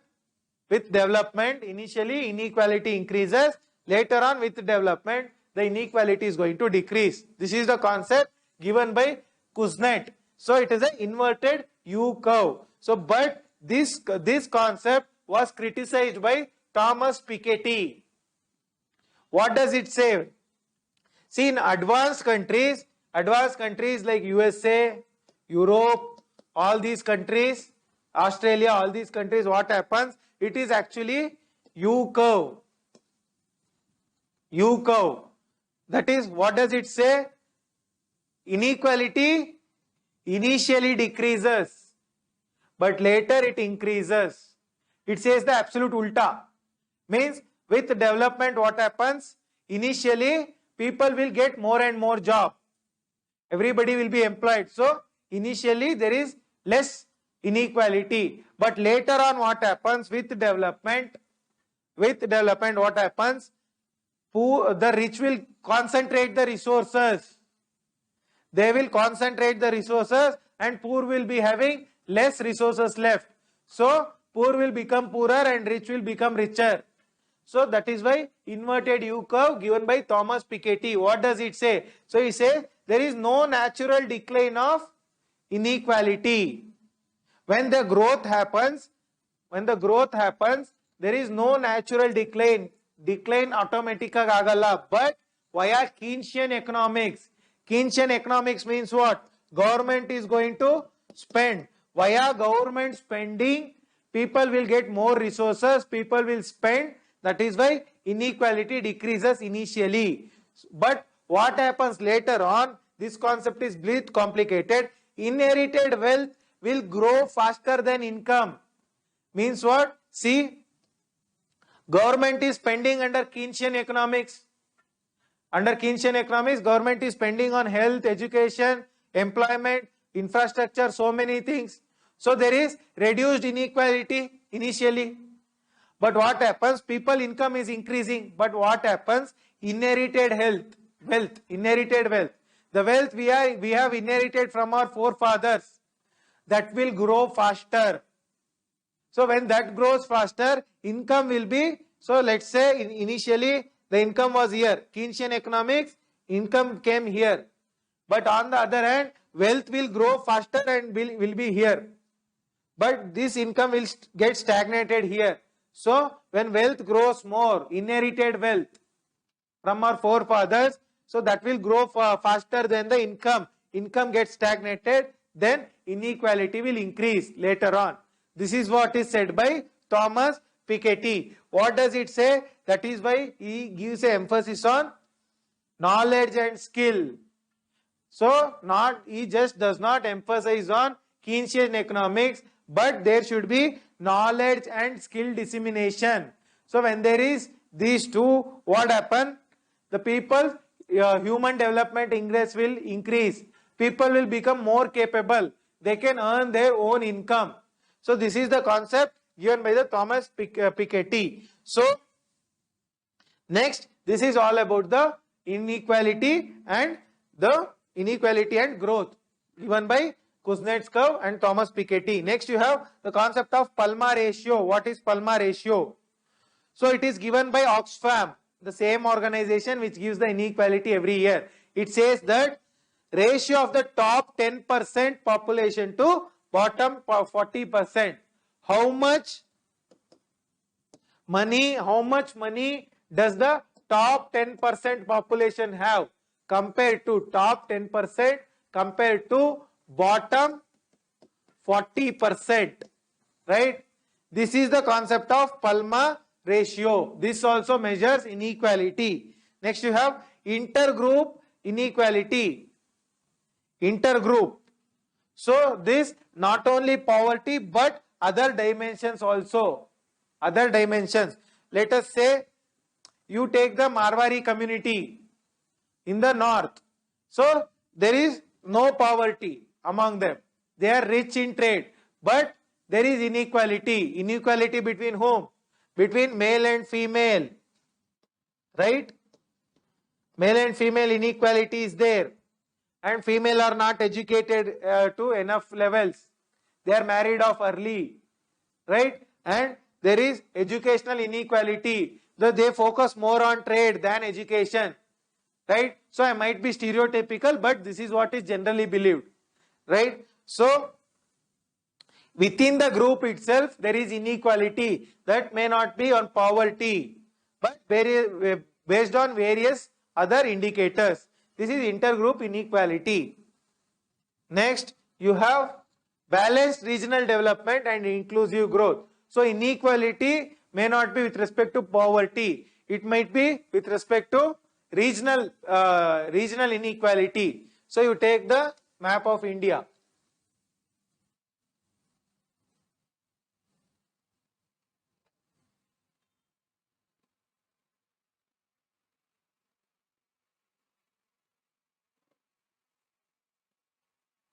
So you take the map of India. Under this, see this region is not developed. This region is not developed. This region is not developed. This entire region is developed. Right? Even this region is developed.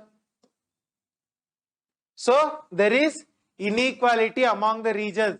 Within Karnataka, we take the example of Hyderabad, Karnataka, which is not developed.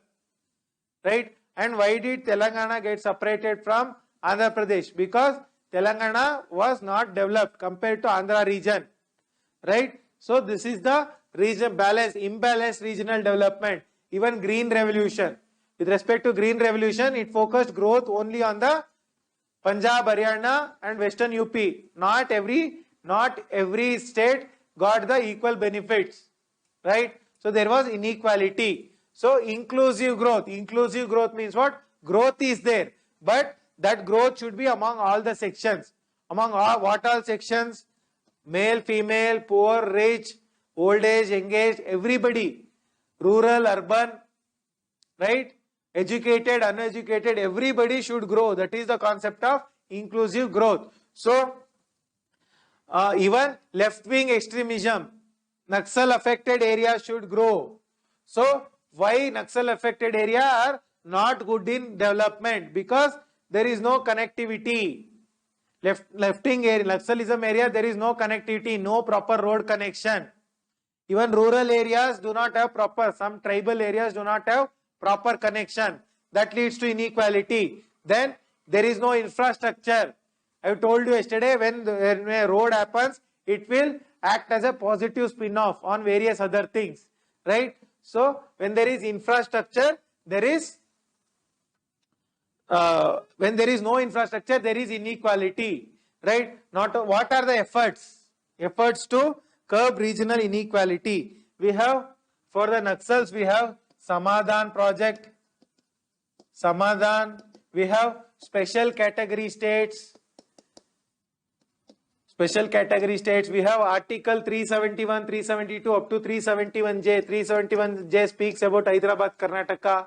Not only that, we have Special Finance Commission provisions is there. We have Interstate Council is there. Right? Interstate Council. Then we have special category states, I already told. Not only that, we have provisions for Jammu and Kashmir. Naxal affected areas, we have provisions. Right? So likewise, we have provisions for various states. So to promote equal development, right? So next you have empowered action group states. Empowered action group states. What is empowered action group states? This is actually given by Ministry of Health and Family Welfare. So these, what are the states? There are 8 states. What are the empowered action group states? We have 8 states. One is these Bimaru states, Bihar, Madhya Pradesh, Rajasthan and Uttar Pradesh. Not only this, we have Uttarakhand, Odisha, Chhattisgarh, Jharkhand. These 8 are the empowered group states, poorest of the poor states, right, in India. So what are these? So why there is an empowered action group? Because they were having too much population. Too much population, right? In order to contain the population, in order to reduce the population, this empowered group action group was formed by Ministry of Health and Family Welfare in 2001.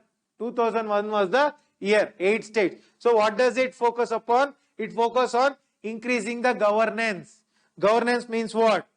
Reducing corruption, implementing the schemes properly. Not only implementing the schemes, having proper road connectivity, infrastructure, everything is taken care of under empowered action group, giving health facilities, everything. So not only that, they focus on community involvement. Community involvement means, see, without involving the people, it is impossible to reduce the population. People should be made aware. They should be educated. They should be given benefits. So community involvement is important with respect to reduce the population. So today, recent budget says that our replacement level has reduced to 2. What is replacement level? Fertility. What is replacement level fertility? See, fertility level means what? Fertility level. Fertility level means how many, on an average, how many children will a woman give birth to? So earlier it was up to 4 to 5 children, right? Now recent says it is reduced to 2. That is, every woman gives birth to only 2 children. This is a good ratio. Why? This is called replacement level. Replacement level is 2.1. We have reduced more than replacement level. Replacement level means what? If there is father and mother, right? Father and mother. They have 2 children, male and female, right? So these children are going to replace their parents. When their parents die, they will be there. They will give birth to 2 children. They will get married to one other person. He will get married to some other person. They too will give birth to 2 more children. So they will replace their parents. So there will be population stability. This is the replacement level fertility. Right? So given by World Health Organization, India, recent report says we are already 2. We are at the level of 2. Next we have aspirational district program. So during the tenure of UPA before 2014, it was called as Backward Area Development Program. But after Narendra Modi government came, it has been renamed as Aspirational District Program.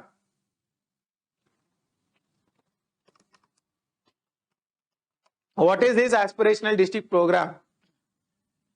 See, under this was given in 2018. This program started in 2018.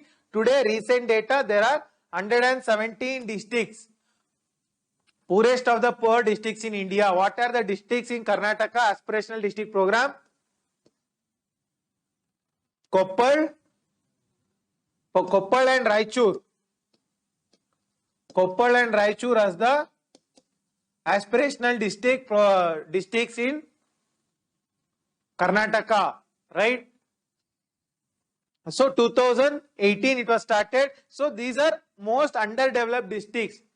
They are underdeveloped with respect to health, education, infrastructure, social security. You take anything, they are government infrastructure, everything, they are resources, everything they are underdeveloped. So 117 districts are there. So how the districts are marked? Based on health, education, infrastructure status, and also socio-economic caste census data.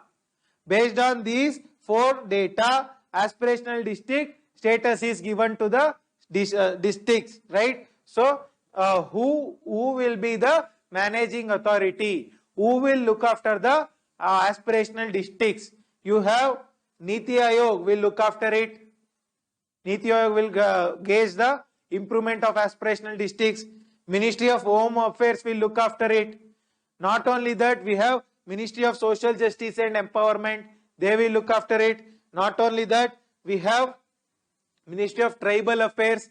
Who are going to look after it. Not only that, we have state governments will also look after this aspirational districts. How they are developing. Grants will be given to them. Whether the grants are used properly. That is what is covered under the aspirational district program. For every district, there will be at the central level, there will be a Prabhari officer. District Prabhari officer at the central level for every district. He will coordinate the functions. He will look after whether the schemes are properly implemented. What are the outputs is gauged by the central Prabhari officers. So also there is a empowered committee. Central empowered committee will look after the implementation of the schemes in the aspirational districts. Right? So this is with respect to the aspirational district program. Why do we need this? What are the goals? One is CCC is the goal. CCC. See, convergence, collaboration and competition. What is convergence? Convergence means, see, central government has so many schemes for the poor districts. State government has so many schemes. So, to converge these two is the goal of the aspirational district. Not only that, collaboration means there should be state to center collaboration. States and states should collaborate, right? Not only states and states, within the states, districts and districts should collaborate. District and state should collaborate. District and center should collaborate. So collaborate means cooperation. That should be there, and there should be competition among the districts. Among the 117 districts, there should be competition. Who would grow fast? Who would grow fast? Who would achieve the targets earlier? Right? That is the competition concept, right? Next, you have inequality and economic growth. So, with respect to inequality, economic growth. So, economic growth means what? It is said that economic growth when economic growth happens, it will lift everybody. Means what? Economy is growing. Means what? There is lot of employment, there is various opportunities. It will generally lead to everybody growing, right? So it is said that economic growth is a tide which will lift all the boats. So when there is a tide, when a tide comes, what does it do? It will lift all the boats up, right? So economic growth is something like that. But what happens? Under economic growth, there is inequality because of various factors I have discussed. One is rich gets richer. Economic growth is concentrated by the rich population because they are investors, they have inherited wealth, they have knowledge, they have skills, right? They have the machinery, they have the support of government. Because of all this, rich gets richer, whereas poor grow marginally. Means what? The impact of economic growth on the poor population is not high. They will grow very less. If rich grow from this to this level, growth will be very less. So inequality will increase. As said by whom? As said by Thomas Piketty. Piketty said this, right? So poor grow marginally. Why the poor grow marginally? Because most of the population is dependent on agriculture. But in agriculture, the growth is very less, right? But other richer people, they invest in technology, artificial intelligence, IT, other things, they will grow more. Poor people, they will invest only in agriculture. The growth is minimal. That is there. Then poor people, there is no education. When there is no education, even if growth is happening, they will not get good job. There is no skill. Even if there is growth, there is lot of employment. What is the help? What is the benefit if there is no skill? So that is the concept. There is no skill among the poor population, right? So this is why it is the inequality is increasing despite the economic growth. Next, what is the threshold in order to what is the threshold to be breached when inequality increases? See, this says when growth is happening, everybody will grow, poor and rich. But after a certain level, only the rich will grow, poor will stop growing. After what level? That level is the threshold. That threshold is 0.27 on Gini. Up to 0.27 Gini score, there is equal growth. After breaching 0.27, the growth will cease to be equal. Inequality increases, as said by Thomas Piketty. So, this leads to concentration of wealth. The money will lead to concentration because they have all the expertise, as I said. Let us take example of Mukesh Ambani. If he wants to invest in some new sector, let us say cloth sector, he will hire some experts in the field. He has the money, he has everything. So his growth will be more. So growth is concentrated in the rich. But there is, because of which what happens? When growth is concentrated in the rich, what happens? The money is only with the rich. It will not go to the poor. When the money doesn't go to the poor, the demand by poor will decrease. Rich is only few section of the population. They will take the money and save it. They might invest, right? But poor, I said, the growth is unequal, because of which when the growth is unequal, they won't grow beyond a level. There is a demand by them is less, right?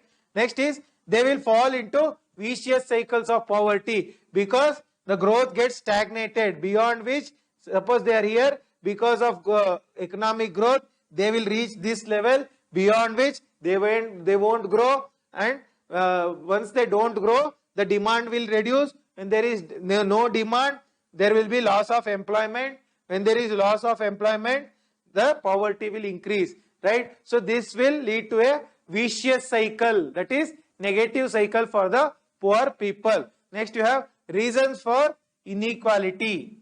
What are the reasons for inequality? One, I told you, when there is no skill, when there is no education, because of historical reasons, a British rule, and because of this Green Revolution and regional imbalance, right? And also non-availability of credit to poor people, non-availability of market opportunities, urban-rural discrimination, right? Gender patriarchy, all these are the reasons for inequality in India. So what are the sectoral measures?